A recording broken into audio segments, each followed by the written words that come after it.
Fechamos o M Ruptura, que teve lá 27 indicações, sendo a recordista neste ano, acabou abocanhando ali 8 estatuetas. Agora, será que esse número de vitórias em 27 indicações é bom? Qual é o balanço para a Ruptura em relação ao M desse ano? E quais são as possíveis consequências e repercussões para o futuro da série? Quer saber mais sobre tudo isso? Então vem ver comigo depois da vinheta.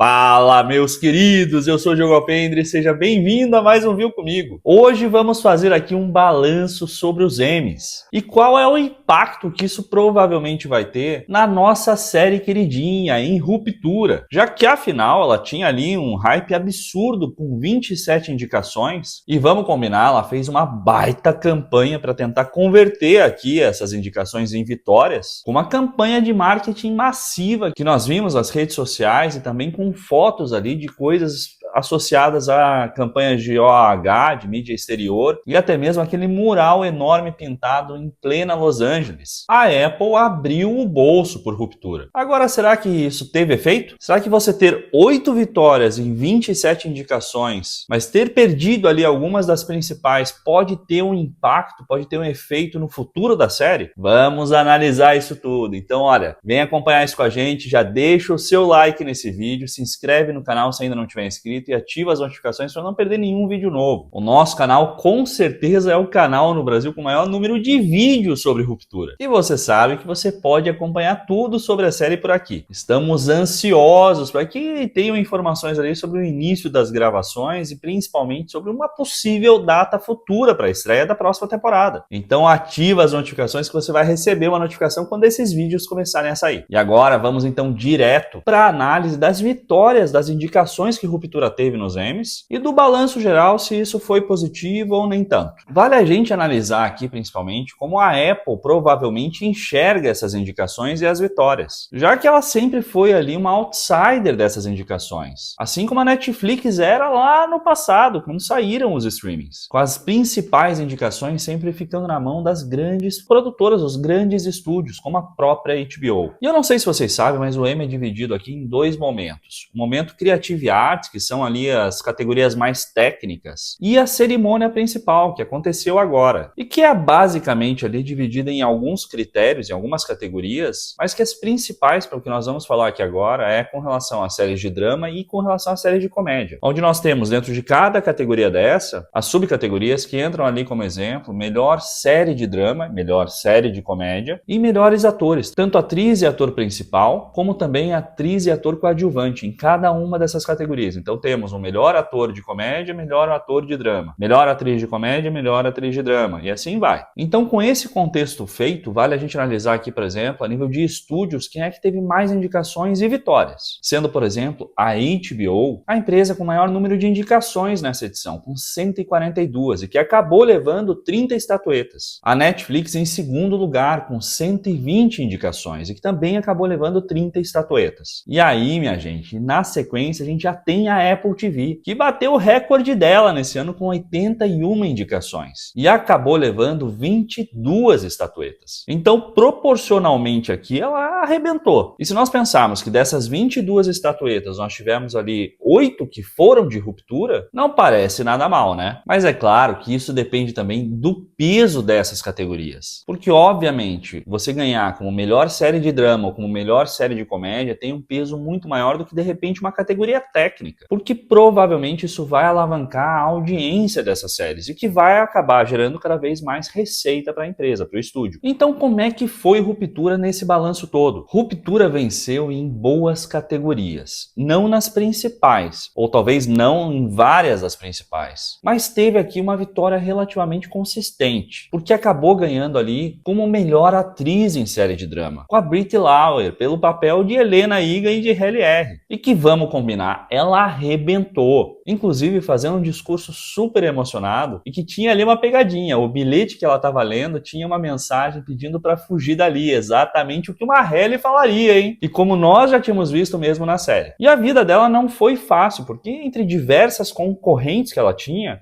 a Kathy Bates, que é uma veterana da premiação, além da própria Bella Ramsey, que também tinha ali um certo hype em função de The Last of Us. Mas ela acabou vencendo, e muito merecido. Além dela, outro que venceu ali foi o Tramel Tillman, por ator coadjuvante em série de drama. E esse tinha uma concorrência de peso, não só dentro de casa, porque Zach Cherry, que é o nosso Dylan, também concorria por Ruptura, por Severance, mas também o John Turturro pelo papel do Irving, e que arrebentou naquele episódio 4, no Oz Hollow, e que na minha opinião aqui era o principal concorrente dele, ou um ou outro tinha que ganhar, mas ainda assim tinham outros concorrentes fora de casa, como os atores envolvidos em The White Lotus, que também arrebentaram, sem contar no James Marsden por Paradise. Então a vida dele não foi fácil, mas ele arrebentou e venceu a premiação, fazendo um discurso ali também emocionado, e que vale destacar um ponto extremamente importante: o Tramel foi o primeiro homem negro a vencer essa categoria. Parece absurdo,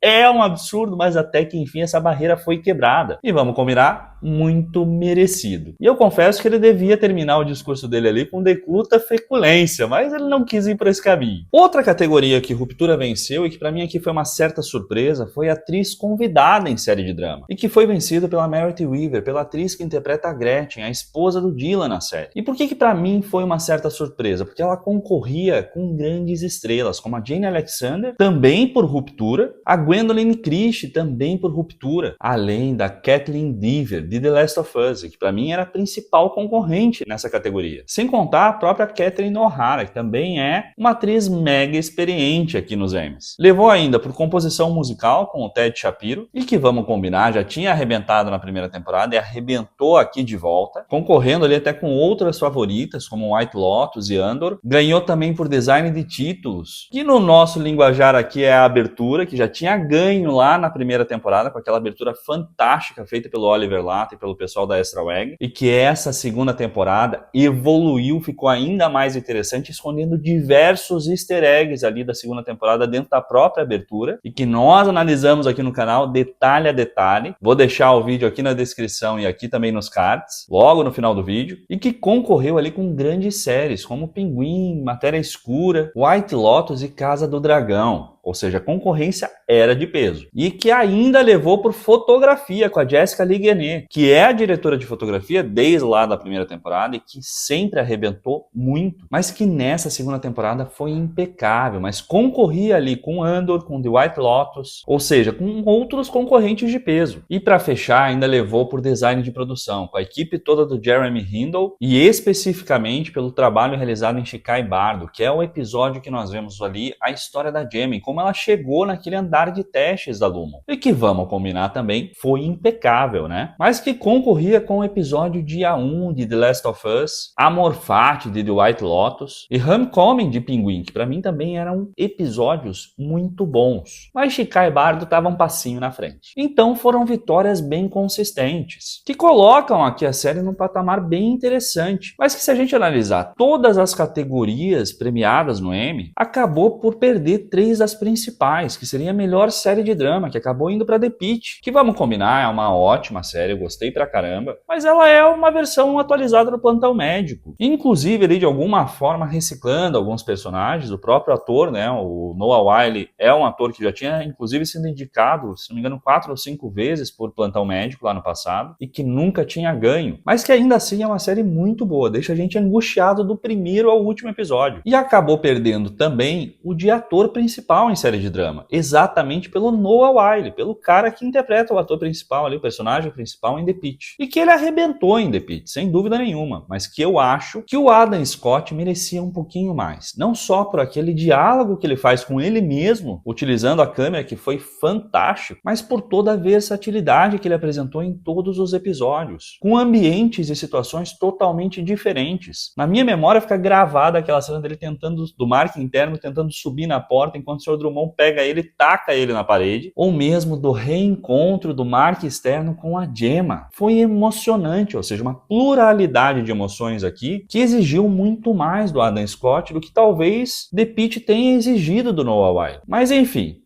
não fomos nós quem escolhemos. De qualquer forma, perdeu duas das principais categorias, além da própria direção, que tinha Ruptura ali com 2 episódios concorrendo, a direção de Chikai Bardo pela Jessica Lignet, que foi a estreia dela, ela é diretora de fotografia e assumiu a direção nesse episódio, e que na minha opinião arrebentou, o episódio mais bonito da segunda temporada, no que diz respeito à direção, e concorria ainda por Cold Harbor, com a direção ali do Ben Stiller, que vamos combinar foi impecável, mas acabou perdendo para Slow Horses, também da Apple, e que eu não vou opinar porque eu não assisti esse episódio. Então essas 3 derrotas têm de alguma forma aqui um peso, e que provavelmente não vão impactar tão negativamente em toda a estratégia de marketing que foi desenvolvida ali em favor de Ruptura, mas que talvez a própria Apple aqui comece a olhar para isso e direcionar os investimentos de uma forma um pouquinho mais homogênea, entre outras séries que tiveram muita relevância nessa premiação, como por exemplo The Studio, que foi um lançamento da Apple no que diz respeito à série de comédia, então ela não concorria com Ruptura aqui nessas categorias, pelo menos as principais, e que acabou saindo como a principal vitoriosa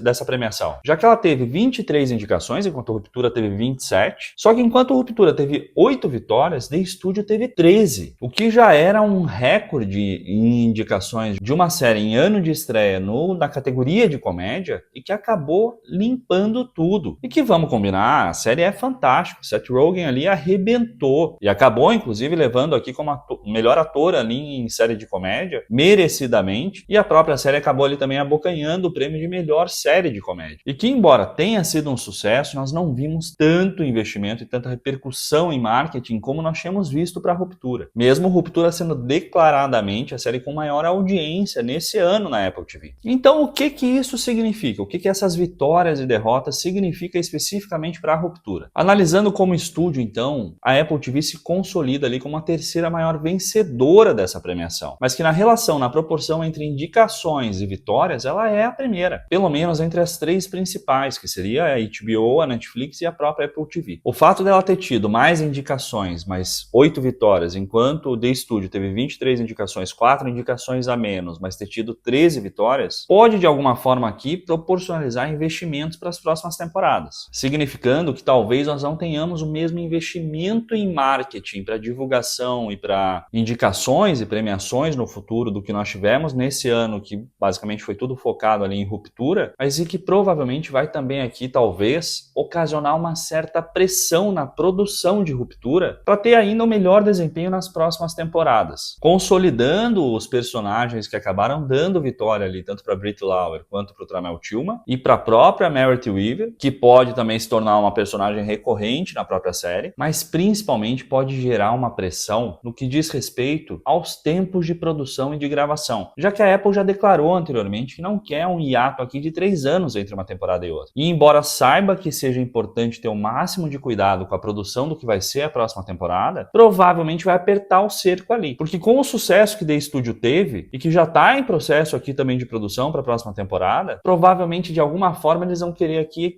uma equivalência, um equilíbrio entre essas séries, e que provavelmente vão ser carro-chefe durante a próxima temporada também e nas próximas edições, já que provavelmente Ruptura não participe da próxima edição do Emmy, porque ainda não vai ter sido lançada, se de fato a estreia da próxima temporada acabar acontecendo só lá no início de 2027. Além disso, essa repercussão entre os atores que ganharam o Emmy por Ruptura provavelmente vai se consolidar ainda mais. Nós já vimos isso acontecendo com Tramel, participando de outras produções, mas que provavelmente vai se intensificar. A gente vai ver cada vez mais a carinha da Brit Lauer e do Tramel em outras séries, em outras produções. Assim como da própria Meredith Weaver, que já tinha feito sucesso lá em The Walking Dead, se não me engano, e que provavelmente vai começar a ser revisitada aqui por outras séries, por outros desafios. Além disso, a Jessica Lignet, que acabou ganhando por direção de fotografia, mas que acabou perdendo por direção e que já deixou claro que ela quer se lançar para a direção daqui para frente, vira uma oportunidade de se tornar uma editora de carteirinha ali de Ruptura. Principalmente com a saída do Ben Stiller, porque Ben Stiller já declarou que não vai dirigir nenhum dos episódios. Então a nossa esperança e expectativa é que a Jessica acabe por assumir um pouco do papel do próprio Ben Stiller, já que os dois trabalharam muito tempo juntos ali, tanto na primeira quanto na segunda temporada. Cria ainda uma pressão enorme, absurda no Oliver Lata e na equipe da Extra Wag para o que vai ser a abertura para a terceira temporada, que provavelmente eles nem começaram a trabalhar nisso, porque ainda não há o roteiro todo fechado da série para que eles possam desenvolver uma abertura que faça sentido, que faça jus para isso, como foi feito da segunda temporada. E que eu vou confessar, já tô na expectativa. Nós fizemos um vídeo analisando a abertura da série, tanto na primeira quanto na segunda temporada, e o hype para o que vai vir no futuro é absurdo. É quase um episódio da série à parte. Então, assim, a nível de balanço, na minha opinião, é totalmente positivo, mesmo embora tenha perdido ali duas das principais categorias. E essa edição do Emmy consolida a Apple como sendo um grande player para produções que concorram, ou seja, ela provavelmente vai focar em mais produções com qualidade e com o mesmo nível que ela vem trazendo, e que para nós é só benefício. Então comenta aqui embaixo qual que você achou que foi a maior vitória e maior surpresa dos Emmys, e principalmente qual foi a maior injustiça. Eu confesso que para mim a maior injustiça foi o Adam Scott não ter levado pelo papel de Mark. O cara interpretou dois personagens em um e arrebentou nos dois. Fez a gente odiar um e amar o outro. Mas deixa aqui embaixo a sua opinião que eu quero comentar também. E se você gostou desse vídeo, não esquece de clicar ali na opção de hypar. Isso ajuda demais a que o vídeo chegue a ainda mais pessoas. E com isso o canal continue crescendo. E se você não tinha visto nada disso, agora você viu comigo.